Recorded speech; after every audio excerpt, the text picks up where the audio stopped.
Iowa's News Now Sports has your all-access pass to all things Hawkeyes. This is Eye on the Hawks, sponsored by University of Iowa Healthcare. I couldn't run. When I was playing, I could not run. So, that wasn't going to change. So you find a way to be successful given who you are, what your abilities, what your conditions might be. Kirk Ferentz really getting into the philosophy of what Iowa football is in 2023. We'll hear more from that soundbite from Tuesday's presser in just a little bit. But welcome to Eye on the Hawks, our pre-Rutgers edition. Mitch Vick, Owen Sebring, Mike Howell here, breaking everything down between the Hawkeyes and Scarlet Knights, and also just looking over the Hawkeyes as we go into Game 10 of the 2023 campaign. Of course, if you're watching the live stream on YouTube as it's happening at 1 o'clock on a Wednesday afternoon, thanks for joining us. But of course, there's plenty of other spots you can follow Eye on the Hawks. Just search Eye on the Hawks on Twitter. You can also go to the Iowa's News Now YouTube channel and the Instagram feed. That's where you've got more digestible clips on those social media ones. We chop up a little bit of the podcast. And of course, if you're watching on YouTube, that's where you get all the highlights and everything else. So a good visual there if you want to do that. Of course, if you just want to go the audio route, we are wherever you listen to podcasts. Let's start with Kirk Ferentz with a 7-2 team, 4-2, and a game up in the Big Ten West with 3 to play, being asked about how he gets this team year in and year out, particularly these last couple of years, to just play within the margins and more often than not win those super close games, even when you're struggling with an offensive unit that just can't seem to find a rhythm, but you've got elite defense and special teams. Here is Kirk Ferentz on just that finding a way mentality in Iowa City. I think a big part of anything you do in life is understanding. I couldn't run. When I was playing, I could not run. So, that wasn't going to change. So you find a way to be successful given who you are, what your abilities, what your conditions might be. In football, they change. Injuries change them, weather might change them, whatever. So you just try to, you try to bend and yield towards who you are, what you can do. Our 02 team was very different than the 04 team, but they were both extremely successful. And so, you just try to find a path that's going to work for you at that given time. And it's, as we know, it changes almost daily, certainly weekly. But, now we're 9 games into the season. So, every team starts to build an identity. And I think it's pretty clear who we are, what we are. So let's embrace that and let's work on finding a way to be successful, knowing who we are. And that's pretty much all I know. I mean, it's like, how we've done things for 25 years. And when I was here for the 9 in the 80s, it's pretty much the same deal. A lot of familiar Kirk tropes there, of course, referencing being there 25 years and time in the 80s. But knowing who you are, embracing who you are, and making the best of the situation, does that help you guys accept this team a little more? I think it's again, kind of zen and philosophical of Kirk. We've talked about maybe he aware of what they are and just doing the best with what they got. Is that, I'm not sure that will help the fan base complain less about any observed offensive slights, but what do you guys think about that mentality? At least they know who they are. There's something to be said for that, I suppose. Yeah, I mean, like you say, I don't think that helps the fans too much when they want more points on the board and they want, maybe to compete for a Big Ten title every year. And I mean, what's going to be curious is if that mentality stays and if that philosophy still is able to hold with a new look Big Ten when those Pac-12 schools come in and we're playing USC and Washington and whoever's on the schedule next year. If that philosophy is still going to hold up in the future. That's the main thing. The year-to-year thing. The year-to-year, we are who we are now after all these injuries. 9 games in. I get that, but it's been 3 years, They tried to make some changes in the offseason. Obviously, brought in Cade, got hurt. Eric got hurt. He was really doing really well this year.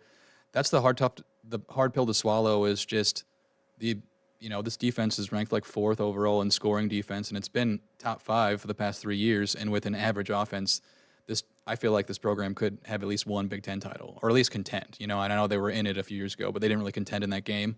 So that's where the frustration comes. And it's not just the fans want more points. It's if you score more points, you're going to win more games. They already win a lot, so you could just be in the upper echelon of college football with a decent offense. Do you feel like there is something to be said? I know that's always the boy. If they just average 25 points a game, I wonder where that number came from. But if you did something like that, but they're 25-11 since the start of 2021 with an offense that at this point now is just a punchline nationally. I don't know. They still do monologues on late night shows. If they were doing it that way, it'd be Letterman would be out there doing that stuff. Colbert and those guys, obviously.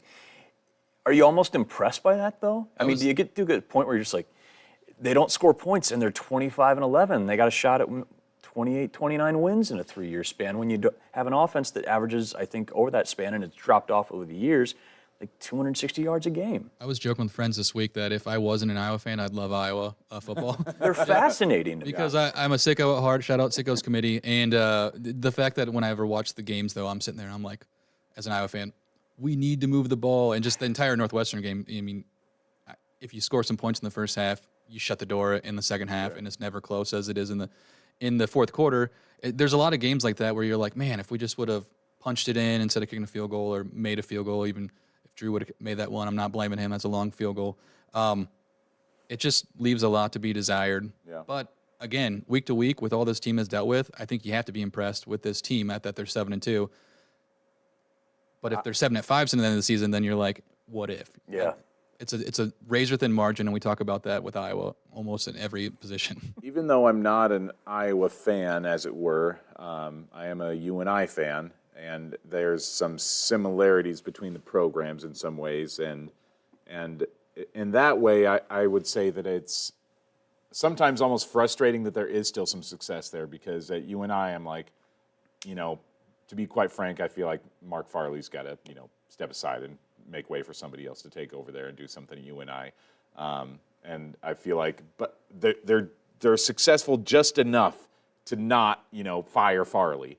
That they're just doing enough to be able to get him by. And it's like, if I were a fan of Iowa, I'd feel the same way. Like, gosh, if you want a new head coach in there, you can't almost call for it until they have losing records, and they just don't do that. So as much as it is impressive, I guess I don't know if the fans are happy with that, or if they're like wishing that there was maybe a few more years where they were, 4-6 or whatever, and then that would allow them to have a new head coach in place, possibly, if that's what a fan wants. I don't mean to pull a receipt on you, Mike, but I think you had a tweet over the weekend of alluding to the fact that it can be frustrating as a fan to see your team have positive reinforcement for struggling. It was right after the game-winning field goal, and I when was everyone else was celebrating.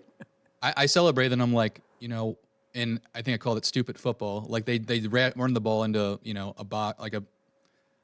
they ran the ball 3 times into the line. Yeah. On a 55-yard field goal. When we talked about on Sunday, we wish they just would have got 5-10 yards closer to make this field goal easier. But then they make the kick, and it's like, okay, that just reinforces you did the right thing. Well, which you can't argue with that they won, and kudos to Drew for drilling that kick. Kudos for the team for making it there and for winning that game. At the same time, it's like, why didn't you make it easier for your kicker? You put all this pressure on him, and kudos to Drew. It's kind of like, because that, by all accounts, that seems like an unwise decision in the coaching world, just to not try to get the ball a little bit closer, but it worked out. So what can you say about it? It's kind of like,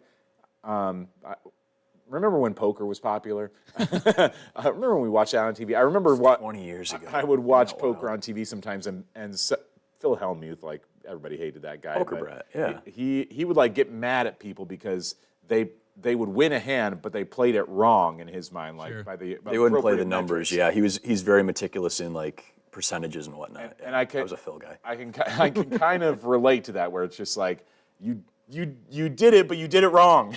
Like, you won, but you did it wrong. And so I could understand the frustration. The two ironies in this conversation is, and this could be just me not knowing everything, but every time it seems like Kirk does go aggressive, calls 3 timeouts, and then tries to get the ball back, they fumble the punt return or something like that. Something happens where it reinforces hey, don't be aggressive on offense. Or 2, if the other irony is if they go for 10 yards and Deacon throws a pick, then we're just bashing them. Why would you let this unproven? So I think they run the plays, they run the running plays, and they get stopped, and at least we're milking clock. And I think at that point, getting rid of as much clock as possible and making this truly as close to the last possession as possible outweighs the let's get Drew 7, 8, and it was tied. Yards. So overtime was in the keys if you missed it. But I think if you're that Iowa offense, do you want to go for overtime? And again, you go back 8 years ago when Newkirk kind of kicked in of with a minute 50 left and a quarterback who wasn't getting the ball down the field maybe as much as you'd want, they might have played for overtime and lost that game. I mean, it's scenarios and you know what I mean?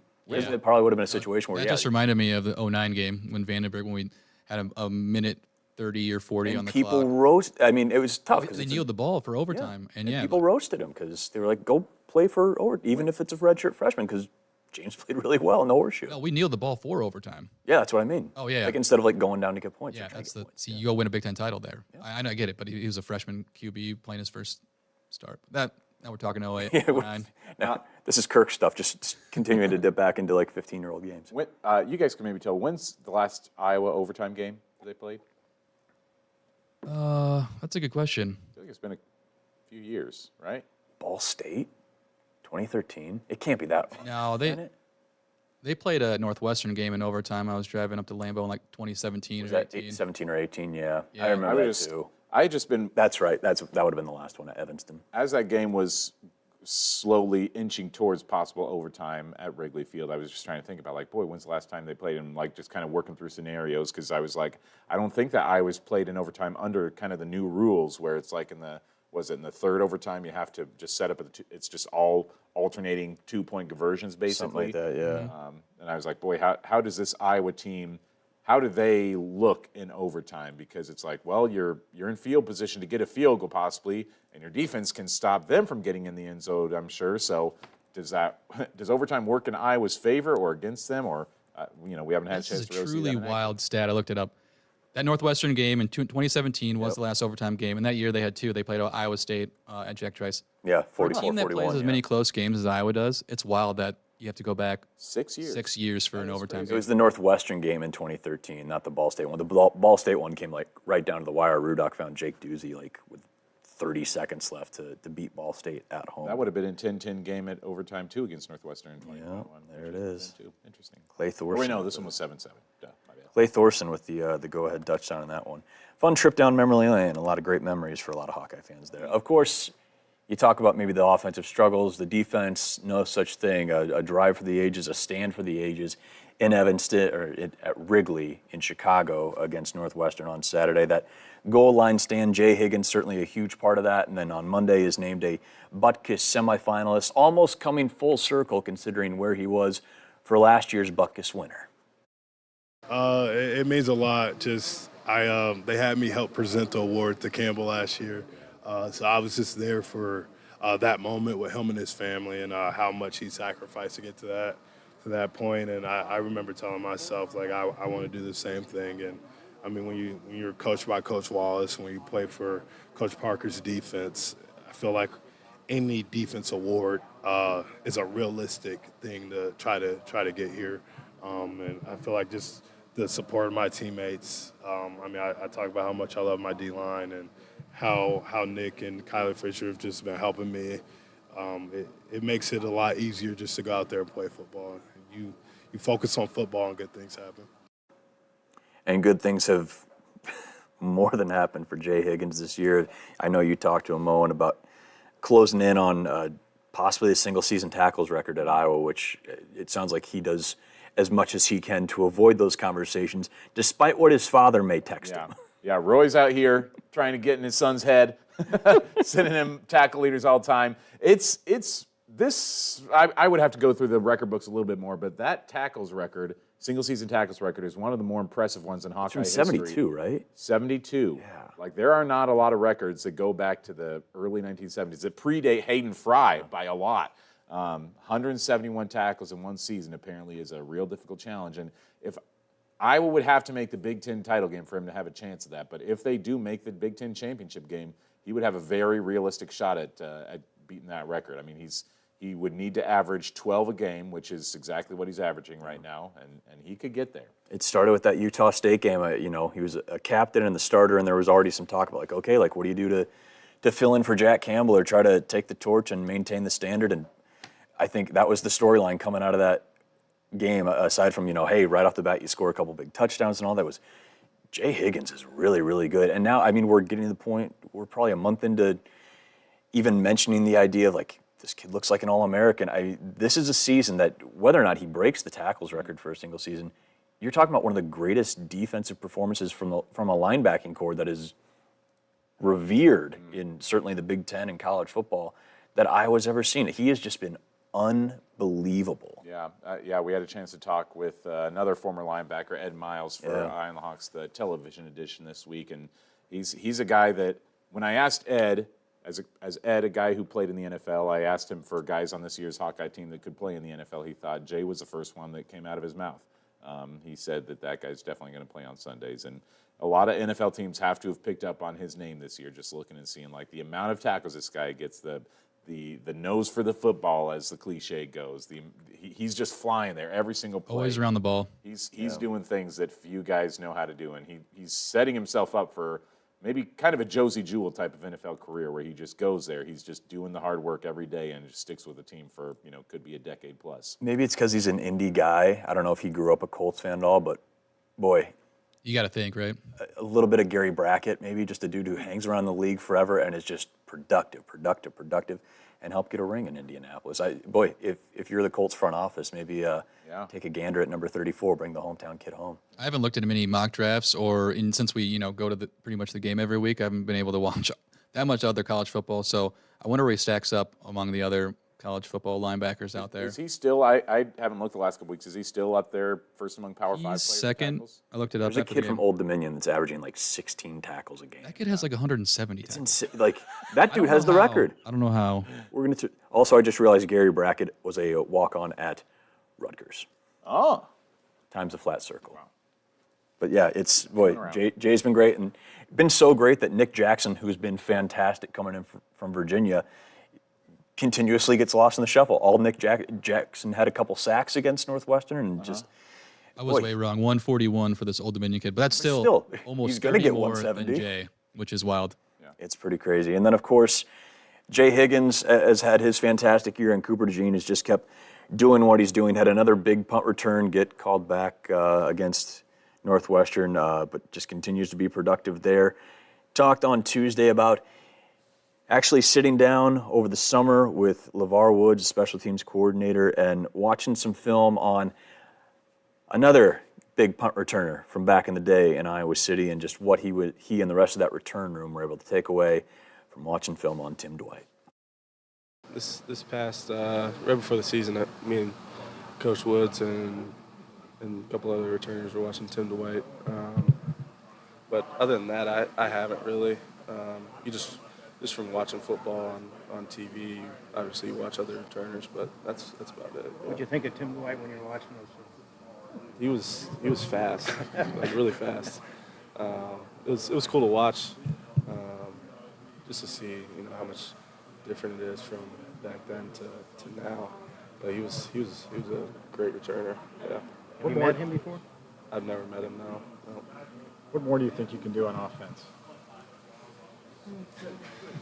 I mean, You can't give that. I'll help out in any way I can. Whatever they ask me to do, is what I'll do. Had to leave in the offensive question because just that smile of like, yeah, it'd be fun to do more, wouldn't it? Get Cooper DeJean and Tim Dwight in the same room, for God's sakes. How long has it taken this long to get those two in a photo opportunity? We were talking about this last night, and just Cooper's NFL path. He's going to the league. He's projected a first-round pick whenever he goes to the league. People forget, at least I forget, that he's as fast as he is, because he's a state champion 100-meter, right? Or Drake relays. He won the Drake relays in the 100-meter dash and in the long jump. But he's just so good at everything else that you forget the fact, he's crazy fast too, because he's just elite at everything. And again, making this punt return video, had to put in plays that don't even count. Like that gets called back, and then sorry to everybody watching on the stream, but we're going to look at Minnesota again, because again, like that's why we're asking these questions. About I was talking to Coach Woods today during the coordinators availability, and that'll be on the Eye on the Hawks TV side with Ed Miles too. And just like when you've got a guy like Cooper, or you've got a guy like Charlie Jones or Amir Smith-Marset, two guys who won Big Ten Returner of the Year, and you got to think Cooper's right up there too. Of just, it's not like offense. You can't just scheme around this guy and like we got to make sure our punt returner gets the ball, because it's all up to whether or not the punt team is going to kick it to him in the first place. But you just talked about getting so deep into the fundamentals, make sure you are blocking as well as you can to make sure this guy who has that explosive ability can do what he can. We're probably getting to a point now where the Tim Dwight comparisons are more than apt. I mean, listen, Amir was a speed demon. Charlie had all the speed in the world. It's getting to a point, though, where Cooper is right in that conversation with Tim of being one of, if not the best returner Iowa's ever seen. And a lot of that's just coming out the fact that he returns interceptions for touchdowns, but it's just all encompassing. And he does it without returning kicks for Iowa. Yeah, you got to think NFL teams love seeing these punt returns because, I mean, by and large, it's like I don't think they care about that invalid fair catch. And even the one he had this last week, it's like teams are like, they know that also was not to any fault of him that called back. I mean, he was going to get that return one way or another. But it's a very interesting thing, though, that has to make his NFL film, right? I don't know what the equivalent of like huddle film is when you go from college to pros. You know what I mean? Like the play doesn't count. Yeah. But everything you want to see from a guy. I remember, I think this was 2014. C.J. Beathard was still the backup, and he had this amazing throw. This might have been I'm not going to keep saying Ball State because I'm probably wrong. He had a great throw, corner of the end zone at Kinnick to Damon Powell, where Powell like just couldn't get a toe down. But that was one of those first moments with like C.J. Beathard, like, I don't care if that play doesn't count. That's an amazing throw and catch. And it doesn't count in the game, but you're like, is that one of those plays that you look at of like, does that factor into whether or not, he gets the job in 15? It's just we've talked about the coping process of getting over the return that wasn't against Minnesota. It's like, your eyes don't lie. You saw what you saw, and that's why it's still such an incredible moment outside of the controversy. I looked up NFL mock draft that was just published a couple days ago by Pro Football Focus. Right now, they have Cooper DeJean going 22nd overall to the Steelers. For what that's worth. You have to change a jersey. Yeah. Just keep those yellows in there. So one little nugget from the Northwestern game that I thought was funny looking back at it was before halftime, Kirk uses his timeouts. And we're like, all right, they're going to try and score. And after they got the punt, they kneeled it. And we were like, it took us like, we were having a little beers, but it took us a little bit to be like, oh, they just wanted to try to get a punt return. Like they didn't want the offense to try that's and the move play. the ball. Yeah, like They were just trying to get Coop another, which is a good play, I guess. It's true, but it also it really speaks to the amount of confidence that this Iowa team has in their offense because they're like, all we're relying on here is a punt return, and our offense clearly isn't going to do anything, so let's just kneel it out and let the half wind out. Yeah, you could look at it both ways. I mean, that's the weapon, case, right? Like that. They just gave up once they didn't. Where'd they get that punt? Where'd they get the punt? I believe it wasn't like close. I believe it was one that went over Cooper's head or it was too far. He didn't catch it and it rolled back like 10. That's part of it too. It's just field position, and it's different when you're gains 10, 15 yards. They might try for a field goal. Yeah, exactly. And if you're in a 0-0 game and the margins are what they were on Saturday, yeah, maybe you don't risk it. Well, we're going to go from punt returns to punt blocking after the break because Iowa now has a guy who seems to have a knack for it. So we'll talk about Ontario Thompson's affinity for the punt block after the break. Bauman's has been selling quality clothing for over 100 years. We carry a wide selection of men's and women's clothing. We recently expanded to offer a great selection of shoes and accessories. We have the area's best selection of both big and tall and can outfit anyone from the farm to the office to a casual night on the town. Bauman's is a proud family-owned business, and we're excited to continue the tradition of quality clothing and unmatched customer service since 1909. Visit us for all your clothing needs. So, if a play happens once, not to take anything away from the player or players that are involved, it can sometimes be a little fluky. Hey, this is awesome, what a great play, and you file it away in the memory bank. If it happens twice, now you're a specialist at it, and we need to know how the sausage is made. Ontario Thompson with, you could argue, the biggest play of the game on Saturday with that blocked punt that set up the only touchdown in a 10-7 win. Second blocked punt of the season for him, for the kid from Dubuque Hempstead, of course, had the blocked punt for a safety against Western Michigan there, and then he's been banged up, kind of in and out. Asked him right away, walked right up to him on Tuesday during player availability and just said, what's the secret? How do you do it? So what's the key to it?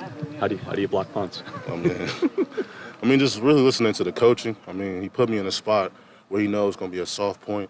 So really just with my force and just I can't even say the word, but just with my speed and force, I was able to get a hand back there and just get my hand on the ball. Coach Woods was really just telling me. He showed me a block punt. I forgot what game it was a couple years back of a guy doing the exact same thing, pushing the guy back, getting his hand back there. So he just told me to sleep on that, dream about that, and be able to do it in the game. When you know you get one, what's that like? I mean, to be honest, at that point, I didn't even know I was going to get there. I mean, like, I didn't feel like I pushed him back enough, but I knew I had a pretty long wingspan, and I was able to get my hand back there and get my hand on the ball, so it was a great feeling. We were just talking if we could think of any other Hempstead guys that have played major college football. The first name that comes to mind for me is Josh Lenz, who was a pretty darn good receiver for Iowa State back, 10 years ago now probably. He was a great quarterback at Hempstead and then went and was a really nice wide receiver. He had a great catch. It's one of my favorite shots that I've ever gotten. The season opener in 2011 from Steele Jantz against UNI. It was David Johnson's, I think, first college game.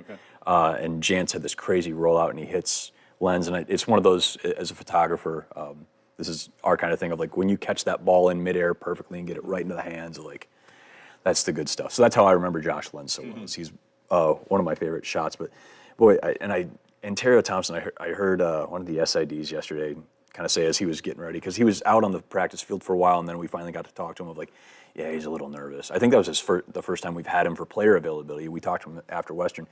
Immensely well-spoken, tons of fun to talk to. And again, in a season where the offense might not be putting up the numbers you want, but the defense and the special teams are doing well, particularly with the actual punting and the punt returns and the field goal kicking, and a long snapper who's the best in the country, give him whatever awards you give for long snappers for Luke Elkin.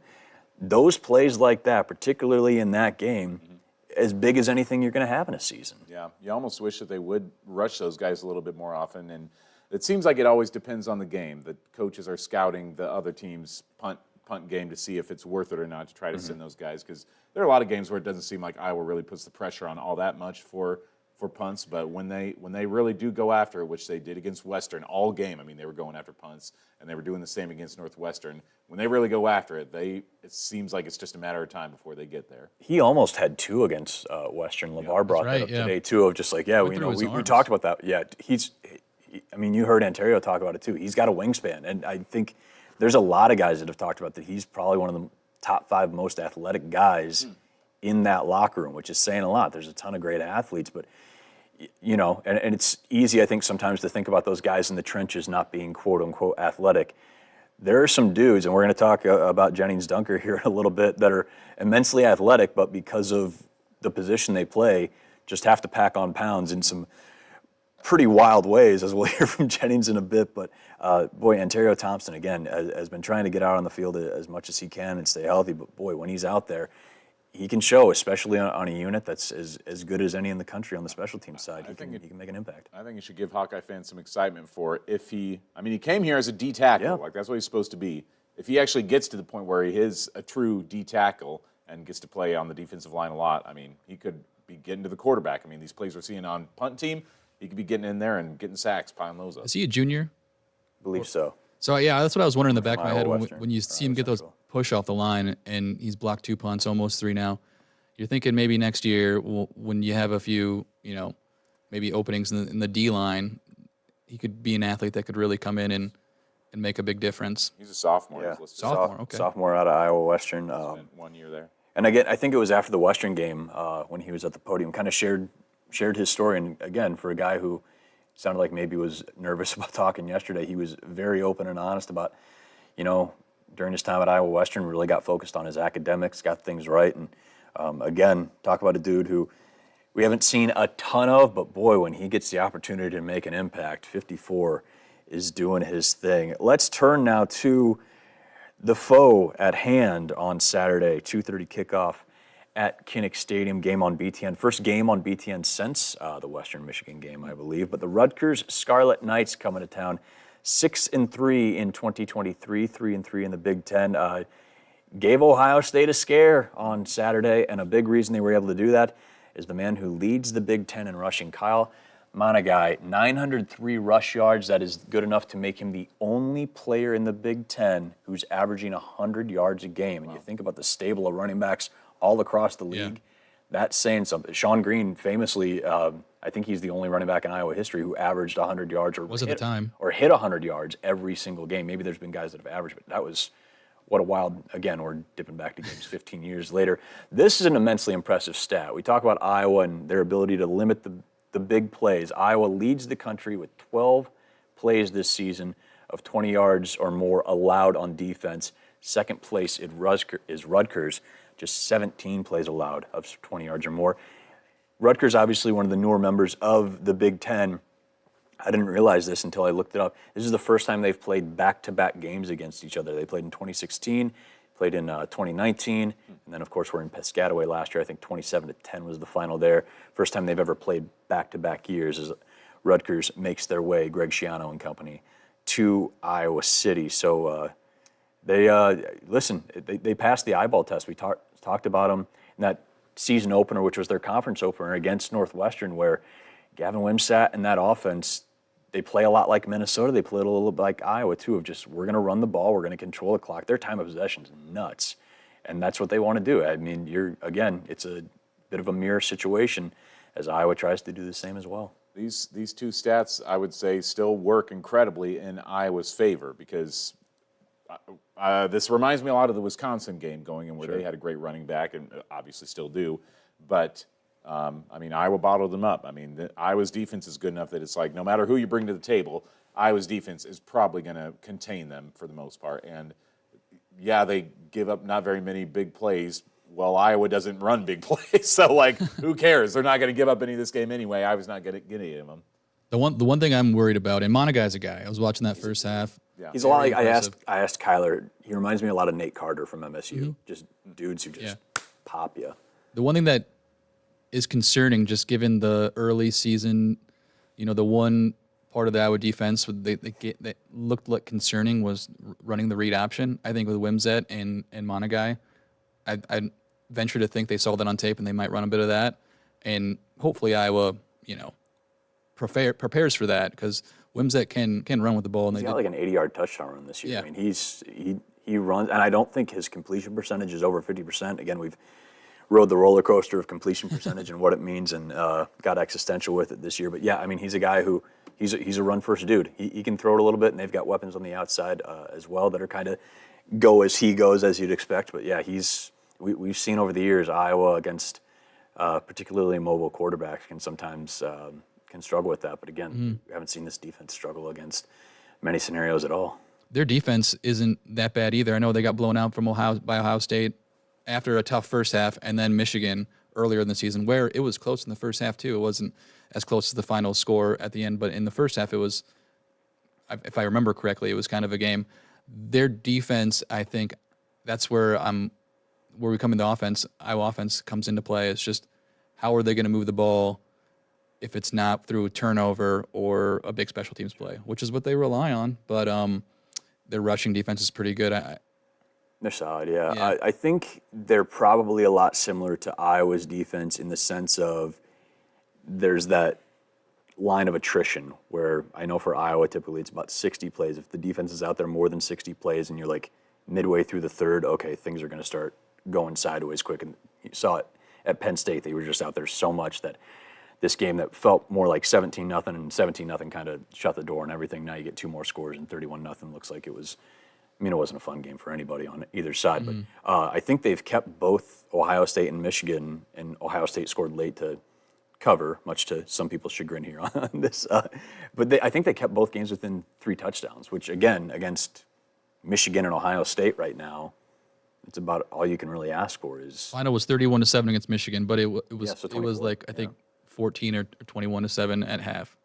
Yeah, I think it's probably a case like Iowa, and I haven't looked at it in too much, but it kind of feels like that of just if you give them 60 to 65 plays and they're only out there for that, they're going to be really stout. If you get past that, that's, they're built to be intense for that amount of plays, and then maybe you can get them on the backside of that.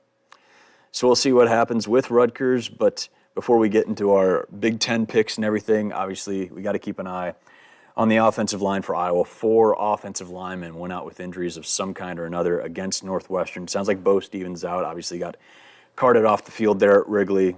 Usually not a good sign. Logan Jones was in a walking boot. Rusty Feth had been banged up, was able to get back in, was part of that final drive. Haven't seen Mason Richmond out there for a little bit. Sounds like everyone's kind of touch and go from from what Kirk said, minus Bo Stevens, who's out. Tyler Ellsbury went in and played pretty darn well at center in place of Logan Jones. We've heard a little bit about Nick DeYoung and his versatility, so he was in there as well. Cade Pieper is a true freshman out of Nebraska who is now on the two deeps because of all these injuries. True freshman that sounds like has made a lot of impressions, and that leads us into Gennings Dunker's diet.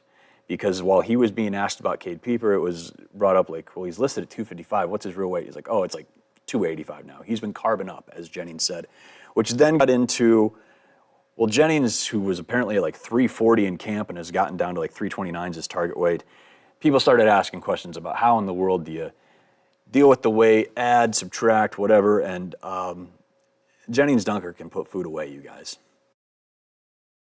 How many calories a day are you eating now? I guess it would depend on the day. Like today, I'll probably do like 5,000 or so, but then like the day before the game, I'll probably hit like 8 or 9, and then day of the game, I'll probably do like 10, I bet. And I'll probably eat like 3,000 during the game, 2,000 to 3,000 during the game. How do you get to 10,000 calories or close to that? You just keep eating. Like, I mean, it's not fun, but you just got to keep eating. How do you So do during the 3,000? game, are you eating at halftime? What are you talking about during? I'll come off from a drive and I'll just like eat a pack of gummies, which are like about, I think it's 160 calories or so, and I'll eat that, and then I'll drink like a Body Armor, which is 140, so about 300, and then I'll eat like before the game at halftime, and then I'll keep eating like every series. So every drive you're eating after every drive? Around there, yeah. Wow. Just candy. Do I ever puke? Yeah. Okay. Yeah. Okay. But that's just kind of what happens. Yeah. Yeah, I puke, but that's just kind of what happens. I suppose 10,000 calories and all, I can't fathom. Like, listen, I still have some semblance of a metabolism where I can put away a pizza by myself and not die. 10,000 in a day, 3,000 while you're doing a strenuous physical activity is nuts, but probably necessary for those linemen. I don't have a great metabolism, but I could still put away a pizza and not be fine. But yeah, I think the most unpleasant thing is just thinking about the fact that like it's not like these guys are just hungry, but like he said it's not fun. Yeah. They get full and they have to keep eating. Like really think about that for a second. How unpleasant it is when you feel like just stuff like full, and then thinking I've got to shovel more food down my gullet. Like that. The only time you reference having a gullet is when you're shoving food down. You don't shoveling. just daintily eat into your gullet. Yeah. I think it's always hard to put inside your head like what 10,000 calories is. So a frozen pizza, I guess one piece of a frozen pizza. Wait, hold on. I thought one piece is 314 calories. So you got to times that by 8 usually. So about 1,000. It's about 4 frozen pizzas. Yeah, and a Big Mac is 563 calories. Wow. Yeah, you make a few trips to a fast food restaurant, you'd be surprised how quick. I think like a double quarter pounder meal at McDonald's. That's kind of my go-to. Still 20 Big Macs a day. Yeah, it's dude. If I did the math, it's still a lot. Yeah. A little less than there that. are probably weeks I don't eat 10,000 calories, which is probably not great, but like I mean that's just so many. There's probably like 4 or 5 day stretches where it's tough to get that. It's tough too because like honestly, it probably would not be terribly hard. Like if you challenged me to eat 10,000 calories in a day, I could do it. It would be crap food. It would be oatmeal cream pies and all sorts of sugary stuff. Melting ice cream down and just drinking it. I think that's how Rob McElhenney on It's Always Sunny, when Mac gained like 50 pounds in a season, I think that's legitimately what he did, was just melt down ice cream and just drink it. But like that's so much harder for these guys because they need the calories to be somewhat meaningful. When he talks about gummies, it's like those protein gummies that are going to be able to at least give you some energy and stuff. I mean, they have to be so, they really have to strategize those calories that they're intaking, not just eating whatever thing is going to make them fatter. I don't envy it, but people wonder like, how'd all these retired offensive linemen get so skinny so fast? They didn't have to do that for 9 years. I was talking. It's one of the most fascinating things to me is the diet and then recovery. I think is probably the only word for it for offensive linemen that spend, even just 5, 6, 7 years. Blythe came in here a couple weeks ago for the Hawks, and he did not look like an offensive lineman. I asked him about that too on one of the Friday pods of just like what that transition out was like, and he was never, to his words here, never a massive offensive lineman. I think he was like 295 maybe was his playing weight. But again, like for anybody else, 295 is big, but he's got to be down. He said 40, 50 pounds probably. I asked him how much weight. He said he's only lost 15 pounds from his play. Really? That's what he said. Looks like more. He's looking good. He does. That's great. Yeah. He does.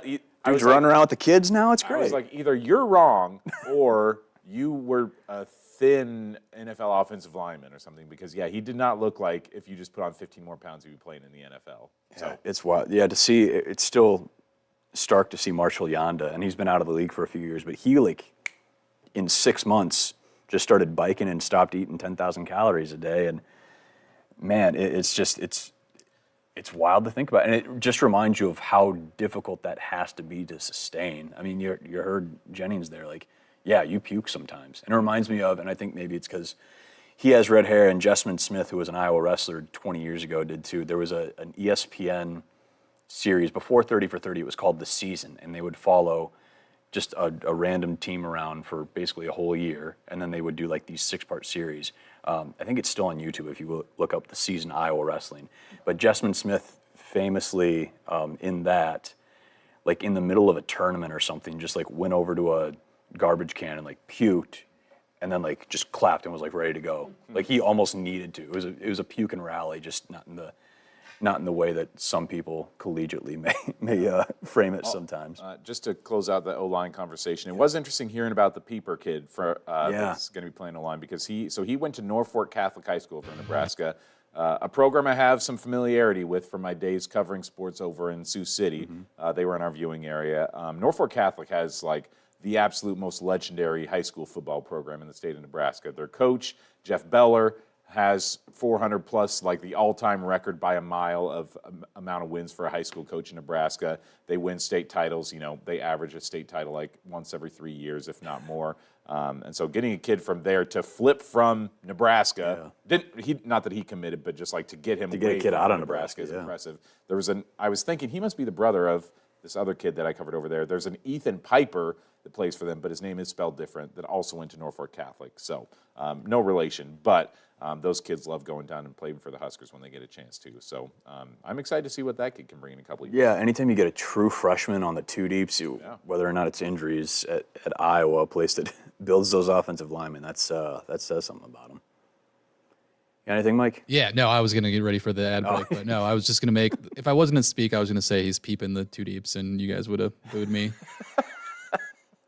We'll be right back.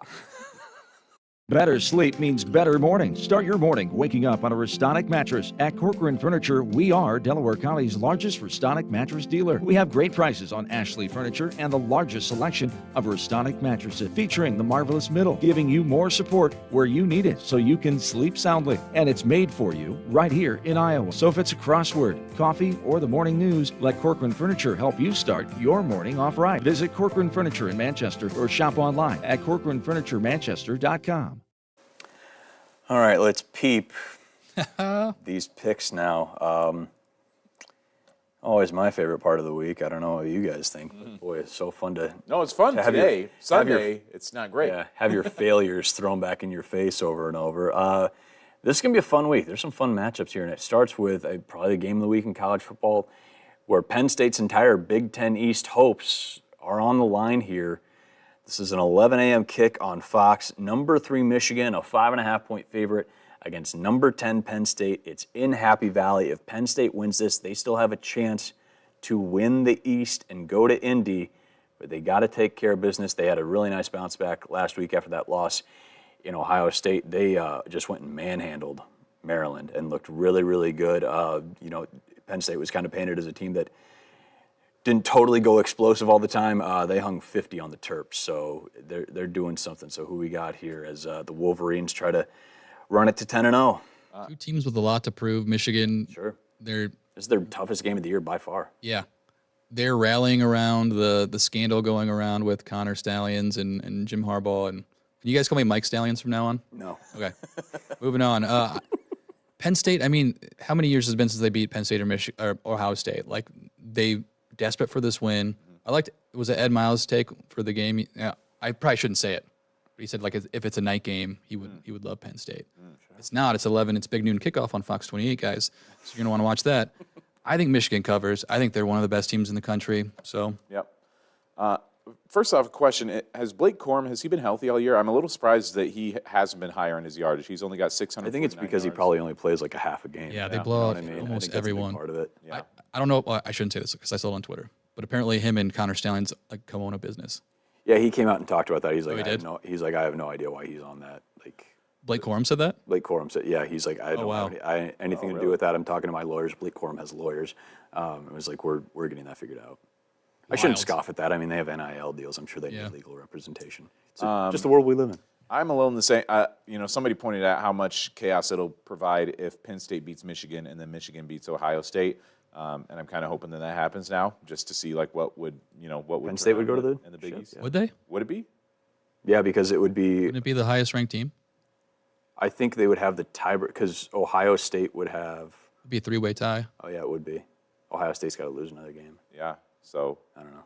I kind of want the chaos to happen, and I think that Penn State will come out ready for this one. Michigan feels like maybe this is the tipping point where the season just dissolves into chaos, possibly a little bit. So I'll take Penn State.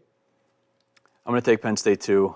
They were my preseason team to win the East, and again, night game would be awesome, and I would feel more confident in that. This might be a field goal game, but again, this is Penn State's battle tested after a couple weeks ago in Columbus. This is Michigan's biggest game, all the off-field stuff. I know they're using it to kind of rally around and circle the wagons, but this is Penn State's been here so many times and hasn't got it done. Or, when was the year they won the Big Ten with Trace McSorley and Saquon? Was that 17?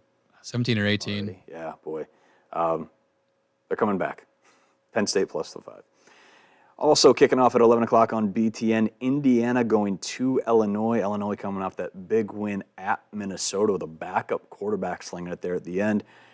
Illini are a 6.5-point favorite against the Hoosiers.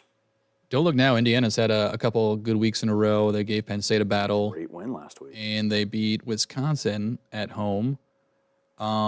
And Illinois is still wishy-washy, even though they got a big win last week. We're 9 games in. I don't know what to think of Illinois. I'm taking Indiana just because of the points. I was looking over to see if Kaysen was here yet, but he's not. I was going to get his take. He's got some things to say about Illinois football. For those who don't know who's watching the stream, the weather office is right next to where we're taping this. Let's see. So Illinois does feel like they're maybe starting to get things figured out. They always play close games. Their last 3 have been 27-26, 25-21, 27-24. So they're maybe getting to a point where they're starting to get it worked out. So Illinois is 6.5-point favorites. Yep. Is that how I read gambling things? I think that Indiana will keep it maybe a little closer than that. I still think Illinois is going to win. Most impressive thing to me last week for Illinois is they really bottled up that Minnesota rushing attack. I mean, Cadillac Manis had one of his best games of the year. And again, Minnesota was coming off a game where Jordan Newman ran for 200 yards against Michigan State, but they bottled up that rushing attack really well. I feel the same way that I think Illinois is starting to play real well, and they come to Iowa City next week. I'm going to take them to cover at home against Indiana, and I can't wait for the Hoosiers to prove me wrong. Final 11 a.m. game on Saturday. Maryland, 2.5-point favorite on the road against Nebraska. That game kicks on Peacock. Maryland's lost. Falling apart for Maryland. Yeah, I had high hopes. Started off 5-0, lost the last 4. They played tough at Ohio State too. That was their 6th game, wasn't it? I feel like that was a decent game. I believe so, yeah. Kind of got sideways again at the end, but just as we thought Nebraska had got it figured out, they go and lose by 3. Is Nebraska playing for a bowl game this week, or did they already clinch? They're 4-4. They lost last week. So they need one more win. I got Nebraska in this one. I think they clinch a bowl game for the first time in, 10 years or however many years it is? Not quite that many, I don't think. I think it was 2016 was last time. It's pushing. So I think yeah. It was, and weren't they a 6-6 team that got in or something like that, or 5-7? Or maybe that was 2015 or 2014. Haven't had a solid strong game, I think. 8 years. Kind of just a weird match of teams here, both playing for bowl eligibility. Obviously, they're both 5-4 coming in. I think I like Nebraska. I'm going to go Maryland. Tagovailoa is just, he's better than the offense has shown, and I know it's going to be tough on the road.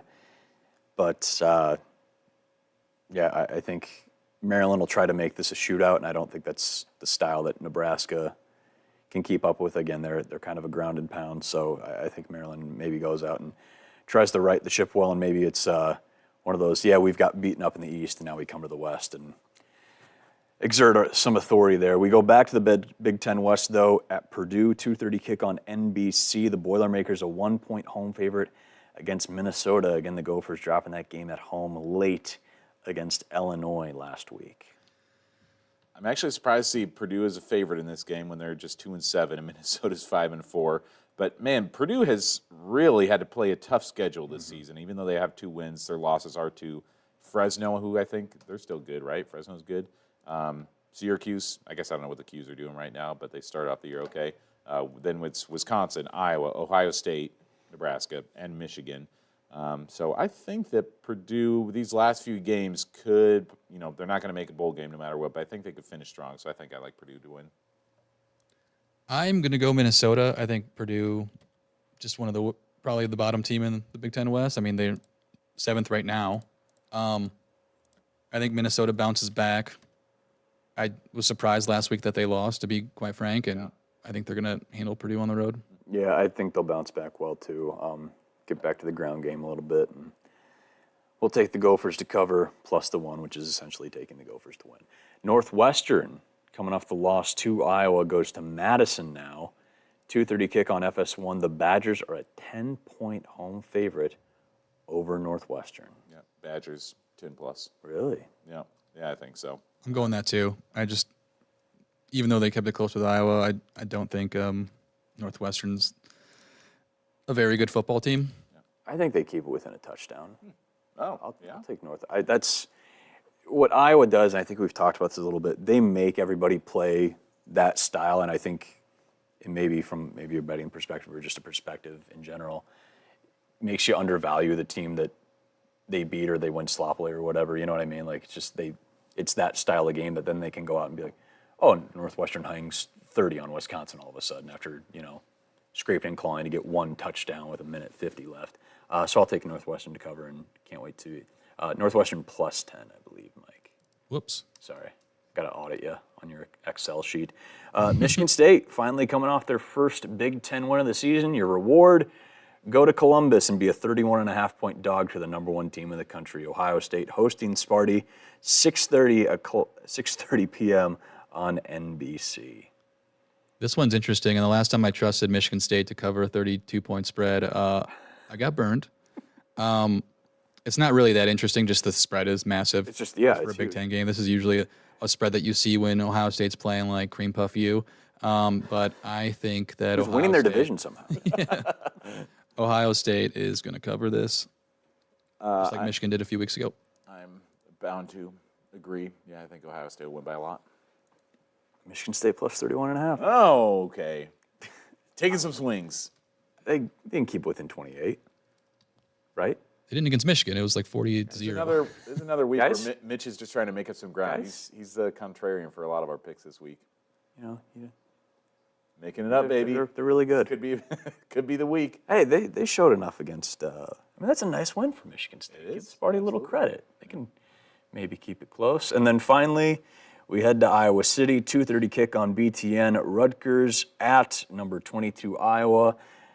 1.5-point favorite are the Hawkeyes. We haven't really talked about this. It is Military Appreciation Day as we go into Veterans Day. So, of course, thank you to all our veterans who have served and continue to serve. I'm assuming that means you get the red, white, and blue American flag Hawkeye. Rutgers did that last week. They had cool. on their logo on their helmet. It's always a low-key alternate, but one I really, really like. And I think everybody likes those for the most part. So who we got? Hawkeyes 1.5-point favorites. I've got a bad feeling about this. I think when we go back and forth through this team and we talk about the close margins, it's always just a 50-50, I think this Rutgers team is better than a lot of Hawkeye fans might think, or maybe they think they're good and Iowa's better, which could be the case. I just think that this is one of the weeks that the other team gets the Hawks. Yeah. It's weirdly been like the forgotten game on the schedule, at least for me all season, where it's just like kind of the game that you don't think, you're thinking about the rivalry games and the senior day games and the road games and stuff, and then Oh yeah, Rutgers we play in November. I guess They've never played back-to-back. Yeah, and the fact that it's in November, this always feels like, oh yeah, September 22nd they play Rutgers. And Thursday night or something probably. Sure. Yeah, so it's just one that, even though I don't think that a Kirk Ferentz coach team could fall into a trap game, it's a weird kind of trappy game because it's like, all right, next week is senior day, and then you got the Nebraska game after that, and so it just falls at a weird point. But I don't know. At the same time, I still feel like Iowa matches up well with Rutgers, so I think that this is a game that Iowa will win. Yeah, I'm going to lean that way too. Iowa -1.5. They just know how to win these games. Can't really say much more than that. We've talked about Iowa wins like 18-17, so then I win in both ways. All right, so Mike found a loophole, and that's. Boy, 6 Drew Stevens field goals probably gets this done. It'll be interesting. We'll see Caleb Johnson if he gets any play. No touches against Northwestern. I can't imagine him not being out on the field in some capacity. We'll see if Cooper maybe gets a little more run on offense, and we'll continue to see if Deacon Hill can build off a great play. We didn't even talk about Caleb Brown. Got to talk to him a little bit on Tuesday as well. There were no logistical plans in place for him to switch his jersey once Cooper was out there, since they're both number 3. I asked him, like, hey, did you guys talk about that? He's like, no, they just told me to put this jersey on. I went and put it on. Just throw it at him. It's never as glamorous as we think it's going to be. We're going to be, oh, yeah, we had this whole thing figured out days in advance. Like, no, here's a different shirt. Put it on. Okay. Have we looked? Do we know if I know that early in the season there were a number of times where Logan Lee had to put on a different jersey when he was out there on the PAT team. Yeah. Sure. Was that number 81 as well? No. Oh, actually, I don't know. I'd say it was 90-something, but maybe it's just because 8 and you 9 look look so close. I was just like, do they have just one reserve jersey on the sideline that anybody who needs to switch? It's like up when you're to- scrimmaging, Here you you've got go. like what are the the pennies? Yeah, just like, throw this on. This is my go catch a 23-yarder to set up a game-winning field goal shirt. So yeah, we'll see what all unfolds there. Obviously, one catch for Caleb Brown, and people are finally getting what they wanted out of him, and hopefully he can maybe do a little bit more. So we'll see how everything goes. Of course, we'll be back here Sunday at noon. I'll give one shout out real quick before we go. Please give shout outs. I just want to give a shout out to the Hawkeye women's soccer team who won the Big Ten tournament. Big Ten champion? Big Ten champions. They were at Carver for the women's game, I believe. Cool. They play Bucknell, is that correct? And Iowa City this Friday. I'm going. I'm super excited. This is my first women's soccer game since I was in college. I'm a big soccer fan, so I just wanted to give them a shout out. First time I was ever hosted at NCAA. It's true. I think they won the tournament twice a couple years ago. They did it. So program going in the right direction at Iowa. Yep. I saw Bucknell men's basketball at UNI back during the Bracket Buster days on ESPN. Remember that, when they'd have some just random mid-major matchups there Bracket in Busters. January or February. Yeah, those were great. Super fun. That was my first exposure. I was like, what's Bucknell? Oh, it's a school that's I'm going to hear about for 2 weeks out of the year, every 3 or 4 years during basketball season. And then real quick, there was one question in the chat. I wanted to get back to it because we didn't touch on it. Noah Shannon, have you guys heard anything about his status? This has been weird. So this was the week that the vote was supposed to happen after it got delayed 2 weeks ago. We've gone from, it sounded like everyone being pretty optimistic, Kirk included, to now Kirk being like, I'm not. who knows? Yeah, not optimistic. He's very strange. I forget his exact wording, but he even said something yesterday about basically being not optimistic just with the way that the NCAA works. Just dragging their feet. Yeah. I wonder how much, even though there's probably separate committees, I would assume and hope there's separate committees for this, but with all the Michigan stuff and the sign stealing, does that take away resources from it? I mean, it's a vote. Just raise your hand or don't raise your hand and it's done. I don't know. Seems like maybe I'm oversimplifying it. I'd like to think I'm not simplifying it. Yeah. It seems like they came up with these hey, we screwed up. Let's change these rules. And do you guys have a Thursday free in 5 weeks? Well, it seems like they, at least what I read initially when they pushed it back, some of the chancellors or presidents wanted to get more input, and I'm not accusing anyone of anything, but it's really one school that's impacted right now, and it's Iowa, right? Other than Iowa State. They got some guys too. They've got some guys too. A little bit. But it's are some teams trying to slow the process down? I don't know. I don't want to accuse anyone of anything, but just kind of annoying. I just feel bad for Noah Shannon. Yeah, I know. We'd all kind of hope that he'd be able to come out there and have his moment on Senior Day next week, where he's able to run out on the field one more time. Which maybe he does, but also then it's you get 2 games, maybe 3, maybe 4, and it's still But a lot's going to have to change in the next 10 days for that to be able to happen on Senior Day. So Hope so, but I don't know. Everything I asked Ontario and maybe Jennings or somebody else, just like how he was looking. I get Jay, I think I asked too, and they're like, he looks great. We'd love to have him back, but we'll see. To be continued as it has been for Noah Shannon, but of course, like we said, we'll be back here Sunday breaking everything down after Iowa Rutgers on Eye on the Hawks. So thanks for tuning in. For Mike and Owen, I'm Mitch. We'll see you Sunday.